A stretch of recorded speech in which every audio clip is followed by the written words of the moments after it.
Bismillahirrahmanirrahim. Assalamualaikum warahmatullahi wabarakatuh. Alhamdulillah wassalatu ala nabil ummiyu amma ba'du. Alhamdulillah anak-anak, kaifahaluk? Semoga kita semua selalu dalam keadaan sehat.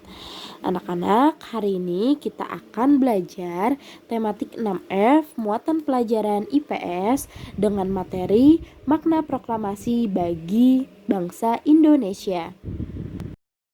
Nah, sebelum masuk materi, Ibu mau bertanya nih, kapan diproklamasikannya kemerdekaan bangsa Indonesia? Nah, kemerdekaan bangsa Indonesia diproklamasikan pada tanggal 17 Agustus tahun 1945. Sekarang Ibu mau bertanya lagi, siapa ya yang memproklamasikan kemerdekaan bangsa Indonesia? Coba kalian perhatikan gambar pada layar. Nah, siapa ya tokoh tersebut? Mereka adalah Insinyur Soekarno dan Mohatta. Mereka adalah tokoh yang memproklamasikan kemerdekaan bangsa Indonesia pada tanggal 17 Agustus 1945. Kemerdekaan bangsa Indonesia telah diraih dengan perjuangan yang sangat panjang dan berat. Selama 3 abad, para pahlawan telah berjuang dan berkorban jiwa dan raga untuk meraih kemerdekaan. Hingga akhirnya pada tanggal 17 Agustus 1945, Soekarno-Hatta memproklamasikan kemerdekaan bangsa Indonesia. Proklamasi kemerdekaan merupakan peristiwa yang sangat bermakna bagi bangsa Indonesia.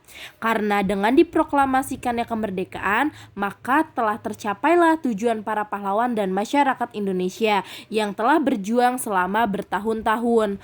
Proklamasi kemerdekaan juga bermakna bahwa bangsa Indonesia telah bebas dari cengkraman penjajah. Nah, selanjutnya Ibu akan jelaskan beberapa makna proklamasi kemerdekaan bagi Indonesia. Pertama adalah sebagai puncak perjuangan bangsa Indonesia. Bangsa Indonesia telah lama berjuang melawan penjajah. Ribuan nyawa pahlawan telah menjadi korban dalam meraih kemerdekaan.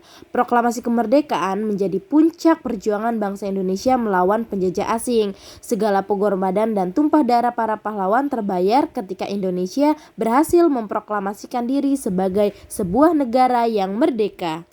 Yang kedua adalah menjadi pernyataan de facto. Proklamasi pada tanggal 17 Agustus 1945 menjadi pengakuan kepada dunia luar negeri bahwa Indonesia telah menyatakan diri sebagai negara yang merdeka. Pernyataan kemerdekaan oleh bangsa Indonesia disebut sebagai pernyataan de facto. Setelah pengakuan de facto akan muncul pengakuan de jure yang merupakan lanjutan dari pengakuan de facto.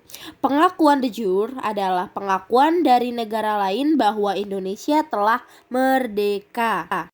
Yang ketiga adalah meningkatnya martabat bangsa. Ketika Indonesia ditindas oleh kaum penjajah, Indonesia tidak dianggap sebagai sebuah negara oleh kaum penjajah.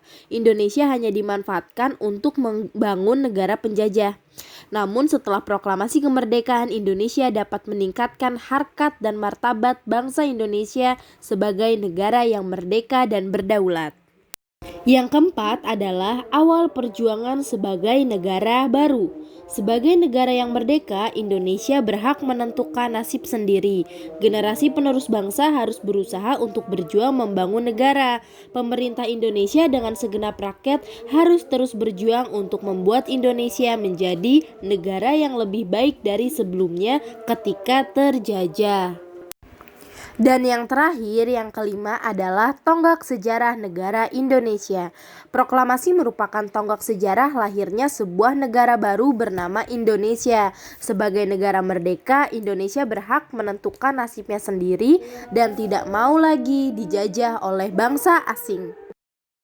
Nah, anak-anak, sekian yang dapat Ibu sampaikan mengenai beberapa makna proklamasi kemerdekaan bagi Indonesia.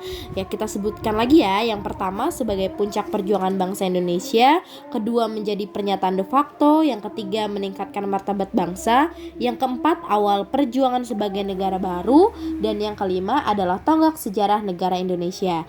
Namun peristiwa ini bukan berarti sebagai titik akhir perjuangan bangsa Indonesia, tetapi sebagai titik awal perjuangan bangsa Indonesia membangun membangun negara berdikari dan bermartabat di kancah internasional.